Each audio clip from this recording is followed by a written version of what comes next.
for most people, it's playoff time in fantasy football. So I know that we always bring in Jeff Pasquino to help us with our fantasy football questions. I imagine that a lot of people right now are in that realm, right? If they're in the playoffs, that, I don't know, should I start this guy? They overthink it. Should I start this guy? Should I start that guy? You start looking at matchups. You start looking at different players and whether they're on hot streaks or cold streaks, which can be dangerous. Listen, one key ad drop can win you a lot of money or lose you a lot of money. That is true. One substitution can win or lose you a lot of money. That's why we bring in Jeff Pasquino from the Football Guys to help us, to calm us, to let us know who the fantasy plays are this week. And, of course, right now, Hunter and Ryan are going to assemble the questions for Jeff. Text them in at 609-403-0973. Get your questions in, 609-403-0973. What's going on, Jeff? Just gearing up for the playoffs here. It's season's winding down, but the playoffs are heating up, so lots to talk about. Yes, there is a lot to talk about. Let's start with tonight's game. We've got the Ravens and the Jets, seemingly kind of a one-sided matchup. Who's the good play tonight? Well, it's pretty much Ravens top to bottom. I think you can't ignore both the kicker and the defense. Justin Tucker and the defense are top plays. But obviously the skill positions. Lamar Jackson's the top quarterback in the league for fantasy. Mark Ingram and Le'Veon Bell for the Jets are both running back twos.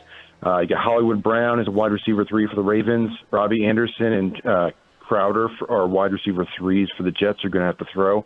And Mark Andrews looks like he's going to be able to play, and tight ends are tough this year. So if he suits up, he's a tight end 1 this week. Now, I think the Jets just lost a cornerback to IR last game. So does a guy like you mentioned, Hollywood Brown, wide receiver 3, no Jamal Adams? I mean, does he even almost have borderline wide receiver 2 status or not enough targets for a guy like that? Well, this time of year, you're going to think about everything. And it's also the time of year a lot of people overthink. So I like to tell you, ride the horses that got you here. Don't think it too much. But it's going to be, think about the weather. It's going to be cold tonight in Baltimore. It's going to be below 30 degrees the entire game. The Ravens are probably going to run a lot, not throw deep. We use the tight end. So you're going to see like 40-plus runs. Lamar Jackson could be out by the end of the third quarter, but that's probably after scoring 30 points. All right, let's get into questions of certain guys at the position. As we always do, we'll start with quarterback, Jeff. Ryan Tannehill, red-hot Ryan Tannehill, brings his Titans into Houston this weekend. What are you seeing from Ryan? It's really interesting, the Tennessee-Houston matchup, because they played – this is the first matchup of 2 in the next 3 weeks, and that's going to decide the division. Tannehill is a QB1 this week against Houston. Houston up and down, lost to Denver last week. So Tannehill is hot, and the offense is doing well. Henry's a little banged up. They want to save him for the playoffs if he can. Tennessee is a good, solid play, and this is a must-win spot for them because that third game is against the Saints. Absolutely, and Mike Gill would be thrilled to hear you say Ryan Tannehill is a QB1 this week because he's been on Ryan Tannehill since the start of the season. Baker Mayfield, he's been kind of inconsistent all year long, but he's at Arizona. Arizona's been struggling. Is this a good week for Baker Mayfield? Baker Mayfield is the QB2 category, not because of the matchup so much, but because the Browns are going to run the ball behind Hunt and Chubb this week. So that's the way they're going to attack Arizona, and the tight end is also a great way to attack Arizona, though the worst against tight ends. But the Browns can run the ball and play good defense and come out with a win, try to keep their slim playoff hope alive. How about Tom Brady? They're at the Bengals. Obviously, there's a lot of controversy surrounding the franchise now about videotaping the actual Bengals. Who would ever imagine we'd be living in a world where somebody would be videotaping the Bengals? But nonetheless, it's out there, and Brady has been the whole offense has been inconsistent. Where do you have Tom Brady? Yeah, Tom Brady's borderline QB1, QB2, but again, they don't have to throw the ball. They could just as easily run the ball 30 times, or he could dink and dunk to James White and Edelman all the way down the field. One or the other. Brady is more of a upside of 250 yards and 2 touchdowns, which isn't an elite status, but it's a solid, capable status. He won't lose you a game, but he probably won't win you a tough matchup. Before we move out of quarterbacks, I'd be remiss if I didn't ask you. Carson Wentz going into Washington with Greg Ward, with Robert Davis from the practice squad, with J.J. Arcega-Whiteside as his main wide receiver weapons. What do you think? He's a borderline QB1 as well. He played really well in that second half. He is moving the ball around, gets the ball. He doesn't target one guy too much, which is good, because otherwise Zach Ertz would have 45 catches a game.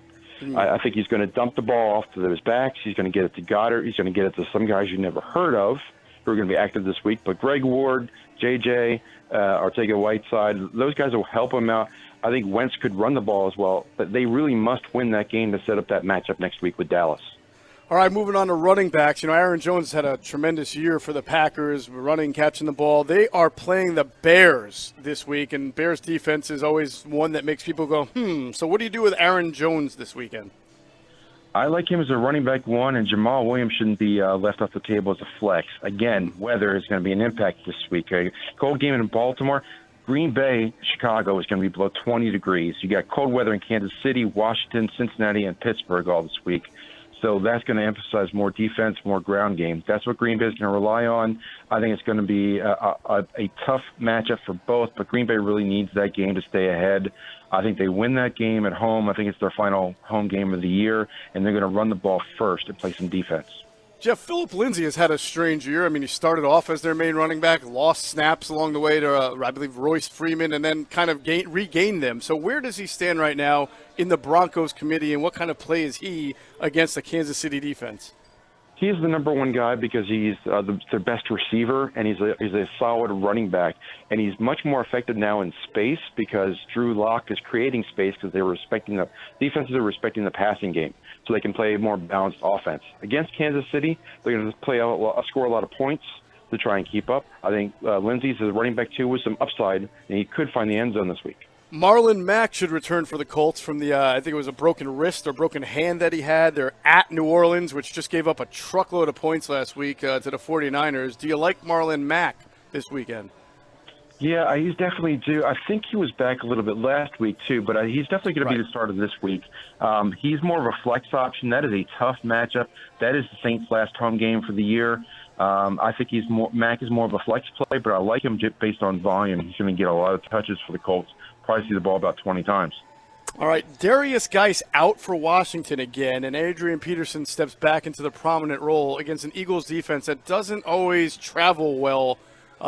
Clearly not the way they are. Yeah, this is a scary spot for the Eagles, no question. And I'm sure all the Eagles fans are sitting on their edge of the seats with this one trying to get it. But Adrian Peterson is a solid play this week. He's more of a running back two. He's going to be splitting running back two/flex. He's going to be splitting time with Chris Thompson, who's more the receiving back. And they have a rookie quarterback they're trying to get incorporated in the offense. But Adrian Peterson just keeps doing it. He's a solid play, flex with some upside. Maybe 75 yards is a touchdown. This is upper end level. All right, let's talk about wide receivers. Chris Godwin now taking on, I guess, even more of a role with the injury to Mike Evans. Yes, he's a top 5 guy this week. He's going to see a ton of targets.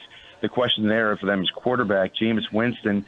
He's struggling to throw right now. They could be putting out their backup this week at quarterback. It's going to be really rough if Winston can't go. There was a time Cooper Kupp, I think, was leading the NFC or at least the NFL in catches, and then obviously the Rams offense went in the tank, and it seems to be back out. I know he had a touchdown last week.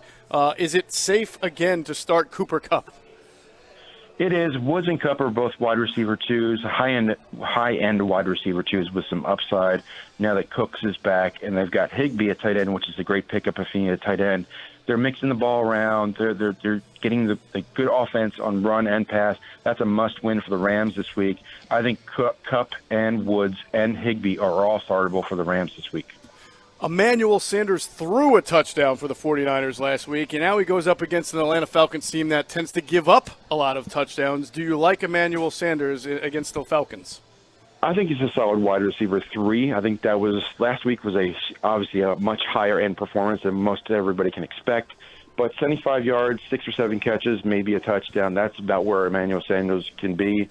The 49ers still want to play defense and run the ball, but Atlanta's playing some pretty good offense at home. They could they could be playing putting up actually it's in San Francisco, sorry, but the Falcons are putting up some points this week. Look for Julio Jones to do well, and I think Atlanta could try and play spoiler, keep that game a little bit closer than some might expect in a trap game for the 49ers. How about Darius Slay? Had a big first half against the Giants, plays the Dolphins this week. I think he leads the Giants in touchdowns. He's really their only over-the-top type threat, and you go up against the Dolphins secondary. Yeah, that's a good matchup for him. I think he's a solid wide receiver too, him along with Sterling Shepard. They're both right there. That's going to be a tough game to call. I think Miami's been playing well too, so that's an interesting game in the Meadowlands. I think Miami and the Giants are going to be back and forth this week. it's a tough matchup, but I like both receivers for the Giants. All right, well, Ryan and Hunter have been busy compiling the questions for you from our listeners, Jeff, so I'm going to throw it over to Ryan, and he's got them for you. All right, let's do it. This is from my guy Joey D. in Ventnor. He needs one wide receiver 3 and one tight end. A.J. Brown or Slayton, Tyler Higbee or Darren Waller. Oh, I like Waller. I think Waller against Jacksonville. This is the last game in the black hole in Oakland, so look for Oakland to pull out all the stops. Waller's a top 3 tight end. I would go with A.J. Brown. I'd again go pairing him with Tannehill. I think that Tennessee's going to throw the ball a lot in a must-win game for them at home against the Texans. All right, next one here from an unnamed listener. PPR, pick one. Cole Beasley, DK Metcalf, or Curtis Samuel? In a PPR league, I would go with Cole Beasley. I think that they're going to have to throw a lot against Pittsburgh. It's going to be a good game against Buffalo there. DK Metcalf is a solid play, but I think they're going to try and run the ball more for Seattle this week. I like him more in a standard league than Beasley in PPR. All right, here's a good one. Lamar Jackson or Russell Wilson? Lamar Jackson over every quarterback. All right, even with the injury, that probably won't affect him at all. Every quarterback. There you go. I feel like, by the way, that is the third straight week we have asked Jeff Lamar Jackson or Russell Wilson. Probably the same guy. Must be the same guy every week. All right. Every week I say number one is Lamar Jackson. I think I've been right every week. All right. Well, we know to ask you next week too, Jeff. Yeah, you're going Lamar next week? Should have traded Russ. But anyway, Dak Prescott or Jimmy G? Oh, that's a close one. I like Dak Prescott. I think that Dallas Rams predicts to be a 27-24 kind of game. Prescott's going to throw probably at least 2 touchdowns. All right, next one here from a listener. We have half-point PPR, Sterling Shepard versus Miami, Landry versus Arizona, or Connor versus the Bills. Connor versus if Connor's perfectly healthy, but that's a big if. I think Sterling Shepard is probably the safer play. I don't think Landry's going to see enough volume. All right, one more here for you, Jeff. Pick 3 wide receivers: Woods, Shark, Lockett, Hill, and Brown in Baltimore. Lockett, Hill, and Woods. I think was it Sharks on the number 2? I think he's banged up. I was going to mention him in a minute. Yeah, that was the other one. Yeah. I'll bring it up in a second. Okay, cool. All right, now it's a perfect segue. Jeff, you want to give us some underrated guys that people might want to play for this weekend? There we go. So the DJ Shark, Baby Shark, is banged up this week there we go, for Jacksonville. So D.D. Westbrook might be on waiver wires, as could Chris Conley. Waiver wires are pretty thin, but both those guys could be wide receiver 3 with upside this week for Jacksonville against Oakland. The other team to look at is Miami. Devontae Parker could be out this week. Allen Hurns may be the wide receiver 1. If not, Isaiah Ford, formerly of the Virginia Tech, could be the wide receiver 1 for Miami. Tough pickings, but he could be a wide receiver 3 out there for you. Running back also thin. Josh Jacobs is iffy this week. If so, DeAndre Washington is a pickup for Oakland.